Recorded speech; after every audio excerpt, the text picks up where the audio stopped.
Bah, j'avais envie depuis un moment de faire un film pour tous.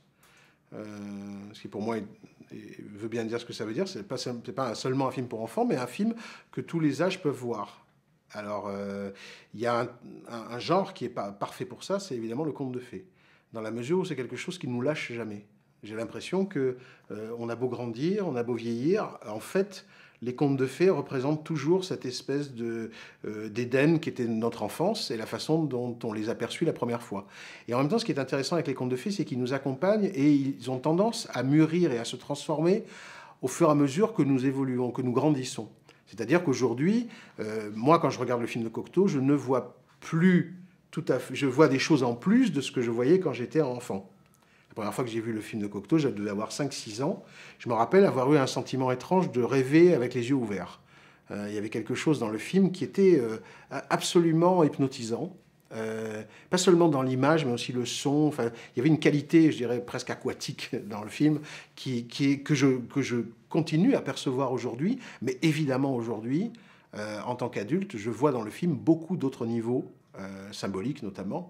Et je vois des choses très personnelles qui appartiennent en fait entièrement à Jean Cocteau et à Jean Marais, et qui en font un objet toujours aussi émouvant, et qui n'est pas en contradiction avec ce que j'avais vu enfant. C'est ça l'intérêt, c'était que pour moi, retranscrire la Belle et la Bête, c'était travailler à plusieurs niveaux en fait de lecture. C'était de me dire, les adultes vont percevoir des choses dans le film sans être gênés d'être accompagnés par leurs enfants qui eux-mêmes vont voir le film à leur façon. C'était ça le challenge du film.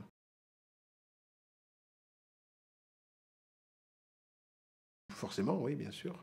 Oui, je me suis déchaîné même. Je veux dire que mes autres films étaient spectaculaires, pour le moins, mais celui-là, c'est celui sur lequel je me suis complètement lâché, parce que l'outil est un outil extraordinaire. C'est-à-dire qu'à partir du moment où vous êtes rassuré, que vous savez que les acteurs vont avoir sur l'écran la grâce, en fait, vous êtes lâché. Vous pouvez dire, je vais imaginer des cieux incroyables, comme par exemple le baiser final. Voilà, j'ai toujours pensé que le baiser final devait ressembler au plan final de Autant emporte le vent, qui est un de mes films favoris, et il devait y avoir cette colline, ce coucher de soleil et tout.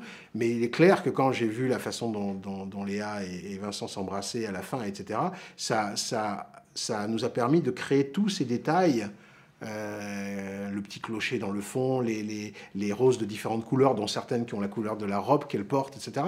Ça nous a aidé à être encore plus imaginatifs que ce qu'on était à l'origine.